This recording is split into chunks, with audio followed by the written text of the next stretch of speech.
नमस्कार साथियों, स्वागत है सिलेक्शन गुरुजी ऑनलाइन यूट्यूब चैनल के SSC GD special practice session batch selection batch में। और हम डिस्कस कर रहे हैं प्रीवियस ईयर का क्वेश्चंस और वो क्वेश्चंस जो एसएससी जीडी के एग्जाम में आए हैं, और यूं कह सकते हैं आपके एसएससी जीडी के लेवल के क्वेश्चंस को हम लोग डिस्कस कर रहे हैं। स्टार्ट करते हैं आज का सेशन। मैथमेटिक्स में पहला क्वेश्चन, किसी कारखाने में सभी श्रमिकों का औसत वेतन 3000 है। इन श्रमिकों में 12 उच्च अधिकारी हैं और उनका औसत वेतन 12000 है। शेष श्रमिकों का औसत वेतन 2500 है। श्रमिकों की कुल संख्या ज्ञात कीजिए। ध्यान दीजिएगा, सिंपल सा सवाल है दोस्त, बहुत आराम से करने की जरूरत है आपको।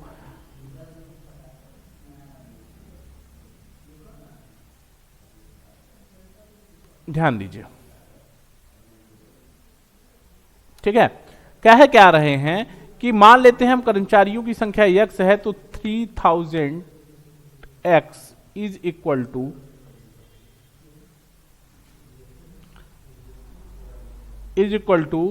कह रहे कि इन श्रमिकों 12 उच्चाधिकारी हैं, तो 12 उच्चाधिकारियों का औसत वेतन अगर 12000 है तो कुल वेतन 12 गुणित 12000 प्लस उच्चाधिकारियों को निकाल दिया तो कर्मचारियों की संख्या 12 माइनस एक्स और इनका औसत 2500 है, तो ये हो गया कुल वेतन। ये बराबर इसके हो गया। यहां से आप सॉल्व करोगे इसको तो 3000 एक्स बराबर हो जाएगा 1,44,000 plus 2500 x plus 2500 x minus 30,000।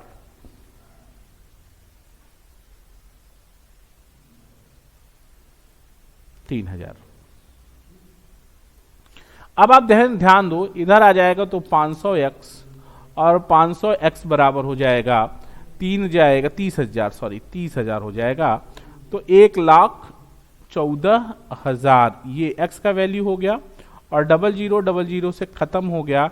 x बराबर आ जाएगा 5 दूनी 10, 5 दूनी 10 और 5 वट्ठे 40, 228। ये क्या है? कुल कर्मचारियों की संख्या, कुल श्रमिकों की संख्या है। और कह रहे हैं श्रमिकों की कुल संख्या क्या है? सभी श्रमिकों का औसत वेतन 2500 है। इन श्रमिकों का कुल संख्या, तो श्रमिकों की कुल संख्या 228 है। और अगर आपसे पूछता तो श्रमिकों की संख्या 228, यही सही है। ठीक है, आगे बढ़ते हैं। अगला क्वेश्चन, एक बल्लेबाज ने जब अपनी 13वीं पारी में 85 रन बनाए तो उसके औसत 5 रन बढ़ गए। उसने 13वीं पारी में 85 रन बनाए तो उसका औसत 5 बढ़ गया। 13वीं पारी के बाद में उसके रन औसत ज्ञात कीजिए। बहुत सिंपल सवाल समझो दोस्त कि 13वीं पारी में जो रन बना वो 85 बना और हर पारी में औसत रन कितना बन गया? 13×5 = 65, यानी 65 रन औसत में खर्च हो गया बढ़ाने में। यानी 12वीं पारी तक का जो औसत था, 12वीं पारी तक का औसत वो 20 था और 13वीं पारी के बाद औसत 5 बढ़ा है, तो 20 और 5 25। ये आपका आंसर सी सही हो जाएगा। यहां तक क्लियर है, कोई तकलीफ नहीं है। अगला क्वेश्चन ध्यान दीजिएगा, यदि a/6 = b/10 = c/4 बराबर है तो a + b + c/a क्या होगा? a + b + c/a क्या होगा? ठीक है, तो ध्यान दीजिएगा, मैं आपको ये सवाल जो है बहुत सिंपल सा सवाल है, एक बार आपको क्लियर कर देता हूं। इनका कहना यह है कि a/6 = b/10 = c/4, तो a + b + c/a क्या होगा? कुछ देख लीजिए इसमें। a/b अगर आप करोगे तो a/b हो गया आपका 6/10 और 6/10 का मतलब हो गया 3/5 और b/c करोगे तो इसका मतलब हो गया, ये हो गया 10/4, यानी हो गया ये 5/2। अब abc की बात करोगे तो ये हो गया 3/5/2, यानी 3/5/2 इसका रेशियो हो गया। abc की बात करोगे तो ये हो गया 3 + 5 + 2/a यानी 3, यानी आप इसको कह सकते हैं 5 3 8 2 10/3, ये 10/3 हो गया। आपका ऑप्शन डी करेक्ट हो गया। अगला क्वेश्चन ध्यान देना, दो संख्याएं 3 संबंधी 8 के अनुपात में हैं। यदि प्रत्येक संख्या में 8 जोड़ दिया जाए तो अनुपात 1/2 हो जाता है। यदि प्रत्येक संख्या से 4 घटा दिया जाए तो अनुपात क्या होगा? ध्यान से समझने की कोशिश करना दोस्त कि इसमें क्या कह रहे हैं कि दो संख्याएं हैं 3x, 3 संबंधे 8 का मतलब 3x/8x, और यदि प्रत्येक में 8 जोड़ दिया जाए, सब में 8 जोड़ दिया आपने, तो ये कितना हो गया? 1/2 हो गया।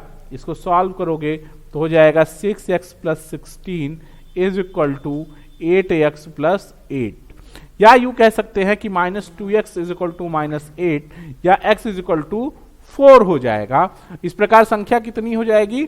3x = 12 और 8x = 32, और कह रहे हैं कि अगर इसमें 4 घटा दें तो 4 घटा दोगे तो ये 8 हो जाएगा, और यहां से 4 घटा दोगे तो 28 हो जाएगा। यानी नया अनुपात 8/28। इसका मतलब हो गया 4 दूनी 8, 4 सते 28, यानी 2 संबंधे 7 हो जाएगा। आपका ऑप्शन बी करेक्ट हो जाएगा। यहां तक कोई तकलीफ नहीं है ना, कर लेंगे। कटवट तो नहीं रहा है भाई, देख लो। नहीं, ठीक है, परफेक्ट आप कर लोगे। राइट, आगे बढ़ते हैं। अगला क्वेश्चन है कि एक शहर की जनसंख्या में 5% वार्षिक दर से बढ़ रही है। एक शहर की जनसंख्या 5% वार्षिक दर से बढ़ रही है। 2 वर्ष बाद शहर की जनसंख्या कितनी होगी यदि वर्तमान जनसंख्या 16,000 है? तो ध्यान देना, अगर 5% हर साल बढ़ रही है तो इसका मतलब यह है कि 16,000 गुणित 105/100 गुणित 105/100। राइट ना? ये 00 इस 00 से खत्म, ये 0 इस 0 से खत्म हो गया, और ये हो गया 16 गुणित 110/25/10। ठीक, कहने का मतलब 16×5 = 80, 8 हो गया। 8 16×5 = 80, 8 16 दूना 32, 8 40, 4 16 0 0 4, 16 का 16 6 और 16 का 16 1 17, यानी ये हो गया 17,640। ये आपका आंसर हो गया डी ऑप्शन। यहां तक कोई तकलीफ नहीं है। आगे बढ़ते हैं। अगला क्वेश्चन कह रहे हैं कि 3 साल पहले एक कस्बे की जनसंख्या 2.5 लाख थी, 2,50,000 थी। यदि पिछले 3 वर्षों में इसमें 3%, 4% और 6% की वृद्धि हुई है तो वर्तमान में कस्बे की जनसंख्या कितनी होगी? एसएससी जीडी 13 जनवरी 2023 शिफ्ट नंबर 4 का क्वेश्चन है। देख लेते हैं। कह रहे हैं कि एक कस्बे की जनसंख्या 3 वर्ष पहले 2,50,000 थी, ठीक है, और पिछले 3 वर्षों में 103 बढ़ी है, 3% बढ़ी है, 104/100 4% बढ़ी है, और 106/100 बढ़ी है। इसको जब आप सॉल्व करेंगे तो 2,83,868 ये आपका आंसर आएगा। इसको सॉल्व कर लेना। Calculation is your parts. Okay, next question ध्यान दीजिएगा कि एक सब्जी विक्रेता अपने बिक्री वास्तविक वजन से 12% कम वजन का उपयोग करता है।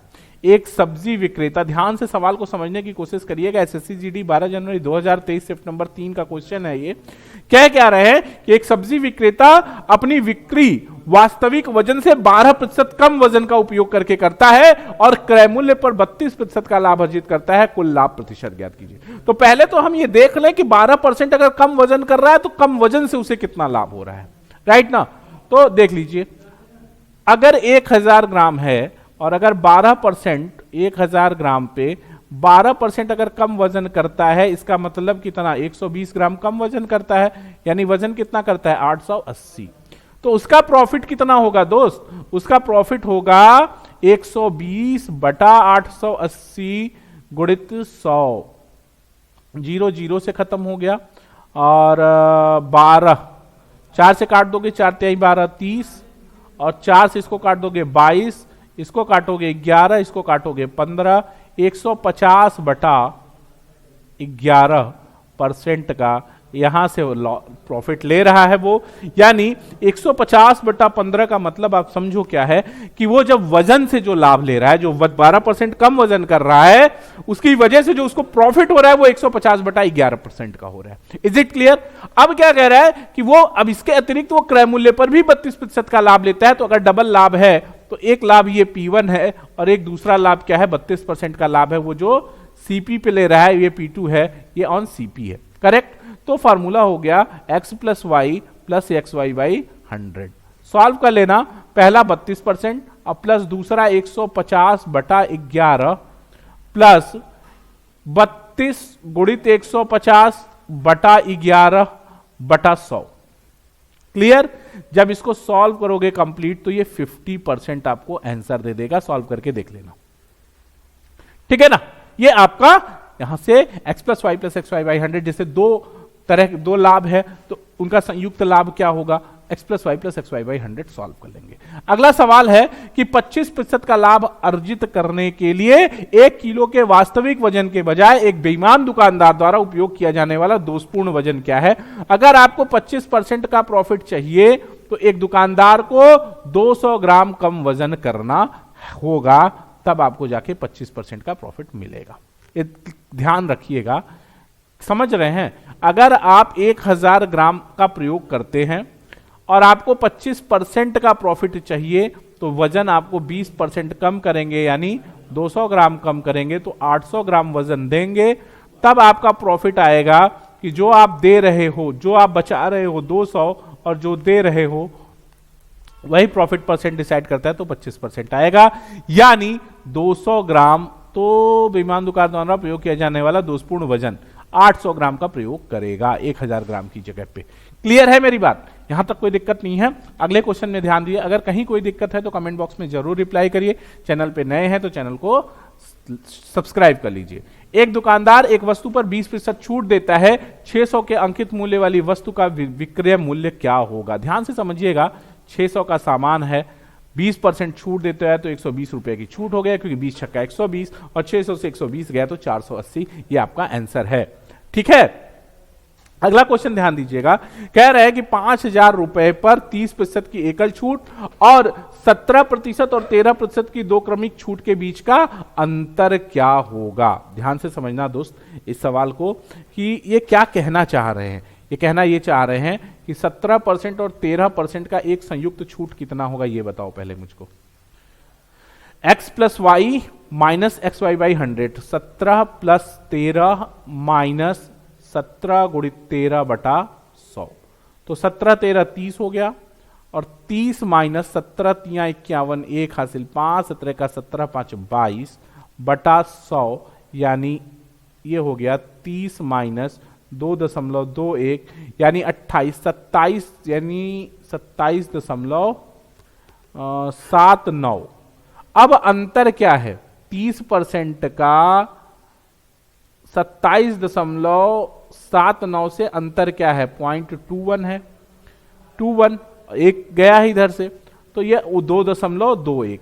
अब आपको निकालना क्या है कि 5000 का 2.21% कितना होगा। ये 0000 से खत्म हो गया, गुणा करोगे 50 से तो 0, 5 1 का 5, 5 दूनी 10 की 0 1, 5 दूनी 10 1 11, और 2 अंक दशमलव लगाओगे तो 110.5। ये आपका डी ऑप्शन करेक्ट हो जाएगा। यहां तक कोई तकलीफ हो तो बताओ, कर लोगे ना? क्लियर है कहानी? अगला सवाल ध्यान दीजिए, 12,500 की राशि टी वर्ष में 5,625 रुपए ब्याज देती है। यदि 7.5% वार्षिक साधारण ब्याज हो तो टी का मान ज्ञात कीजिए। ध्यान से समझिएगा, SI is equal to PRT by 100, साधारण ब्याज बराबर मूलधन गुणित दर गुणित समय बटा 100 होता है। ध्यान देना, SI is equal to PRT by 100। तो आपको टाइम पूछ रहा है, तो टाइम इज इक्वल टू क्या हो जाएगा, SI इंटू 100 बाई RT, या SI कितना हो गया 5,625 गुणित 100 बटा R, आपको 7.5 हो गया, और आपको टी तो पूछ ही रहा था यार, P का मतलब, सॉरी ये P होगा, P का मतलब हो गया 12,500, 0000 से खत्म हो गया। 25 25 125, 25 दूना 100, 25 दूना 50, 6 62, 25 दूनी 50 और 25 25 125, 5 चौका 20, 2 5 5 25, और इससे काटेंगे आप 7.5 से तो 45 6 बार कट जाएगा, 15 3 45, 7.5 से 6 बार कट जाएगा, यानी 6 साल, सॉरी ये परसेंट नहीं होगा, 6 साल आपका आंसर हो जाएगा। क्लियर है कहानी? एकदम फार्मूला बेस्ड क्वेश्चन है, कर लोगे। अगला क्वेश्चन कह रहे हैं कि 8,200 रुपए की धनराशि 5 वर्ष में 2475 साधारण ब्याज देती है तथा ब्याज की दर क्या होगी। सिंपल सवाल है, एकदम वैसा ही सवाल है जैसा सवाल आप पीछे करके आ रहे हो। वहां पे टाइम निकालना था, यहाँ पे रेट निकालना है और कुछ नहीं करना है। तो आप क्या करोगे, रेट इज इक्वल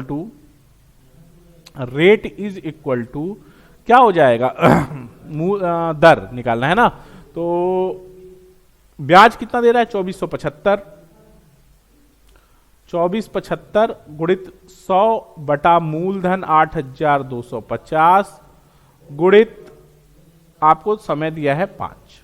ठीक, तो आप काटेंगे जब इसको तो 1 0 0 से खत्म हो गया, 5 से काट देंगे तो 5 चौका 20, 4 हो गया, 5 चौके 20। ठीक है, 5 चौका 20 और 4, 5 9 45, 5 5 25। ठीक, और अब आप काटोगे तो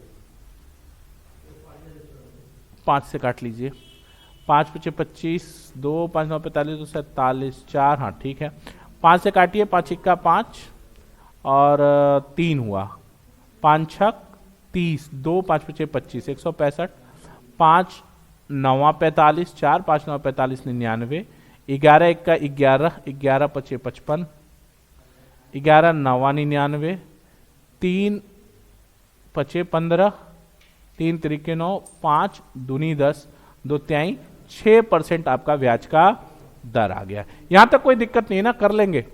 ठीक है, अगला क्वेश्चन ध्यान दीजिएगा।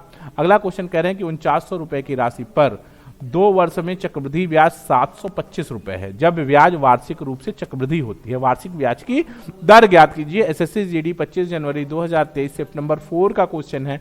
और ध्यान देना, जब भी इस तरह का क्वेश्चन आए तो इस तरह के सवालों से कभी घबराना नहीं है। बहुत सिंपल तरीका है इसको सॉल्व करने का। रेट निकालना है तो R इज इक्वल टू होता है A2/A1 upon 1 upon T2 minus T1 minus 1 into 100।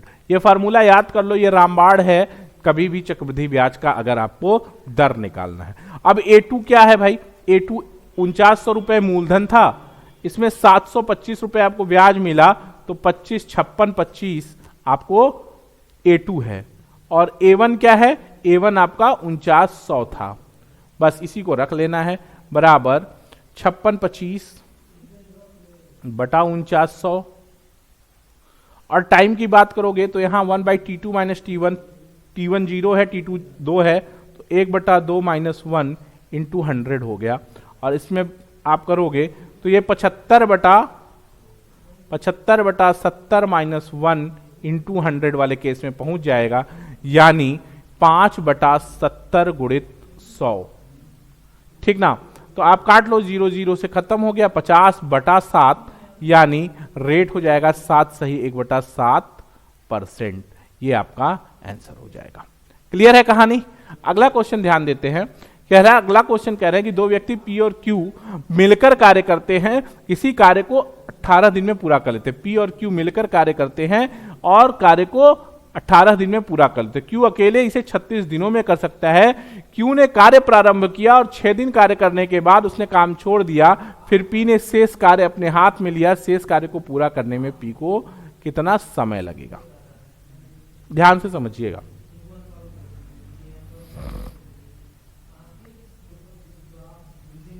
P plus Q 18 दिन में, Q 36 दिन में।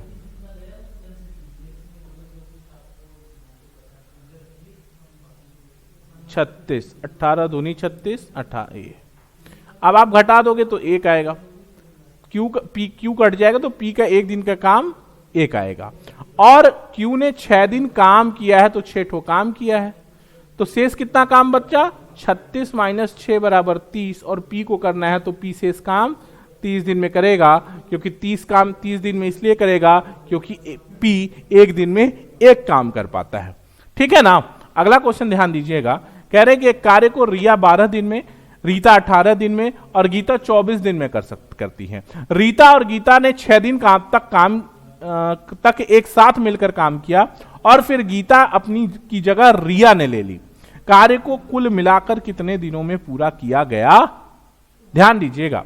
एक कार्य को रिया 12, रीता 18 और गीता 24 दिन में कर सकती हैं। रीता और गीता ने पहले 6 दिन काम किया, फिर उसके बाद गीता की जगह पर रिया ने ले लिया। कार्य को मिलकर कितने दिनों में पूरा करेंगे? ध्यान से समझिएगा सवाल क्या कह रहे हैं। रिया, रीता और गीता।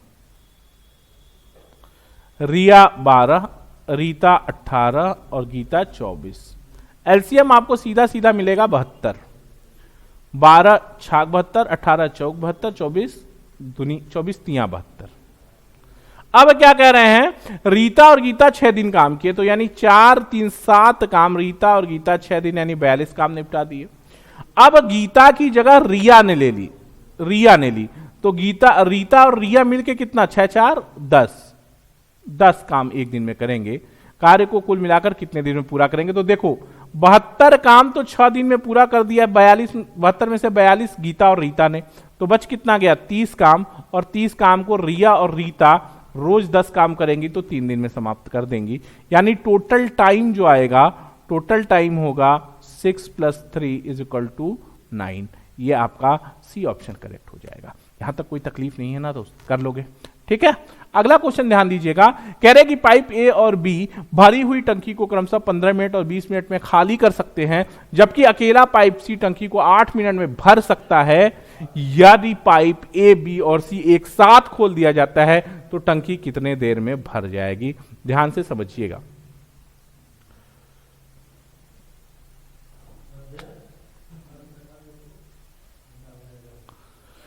ठीक है। ए 15, बी 20 ये खाली कर रहे हैं और सी 8 में भर रहा है। इसका एलसीएम हो जाएगा 120, 15 × 120 माइनस 12 20 छक्का 120 माइनस और 15 × 120 प्लस, यानी 8 6 14 खाली करेगा, 15 भरेगा, यानी 1 हर घंटे भरेगा, यानी हर मिनट भरेगा, यानी 120 भरने में उसको 120 मिनट लगेगा। और 120 मिनट का मतलब कितना हो गया? 2 घंटा लगेगा। ये ऑप्शन बी करेक्ट हो जाएगा। यहां तक कोई तकलीफ नहीं है। अगला क्वेश्चन ध्यान देना। कह रहे हैं कि एक पाइप 20 मिनट में एक टंकी को भर सकता है, जबकि यह टंकी पूरी तरह भरी हो तब रिसाव से 28 मिनट में पूरी तरह खाली हो जाती है। जब दोनों एक साथ खोल दिए जाते हैं तो टंकी को भरने में कितना समय लगेगा? सिंपल सवाल समझने की कोशिश करना दोस्त। कह क्या रहे हैं आपसे?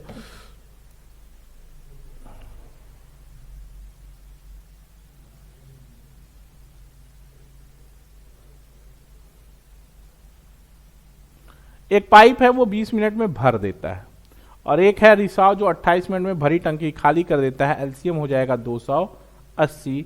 इसका काम 14 प्लस भरने का और इसका 10 खाली करने का, यानी दोनों अगर खोल दिए जाएं तो +6 हर घंटे में भरेगा, यानी 28 280/6 280/4 सॉरी 4 भर रहा है बटा 4 4 7 28 70 मिनट का टाइम लगेगा। ऑप्शन बी करेक्ट हो जाएगा।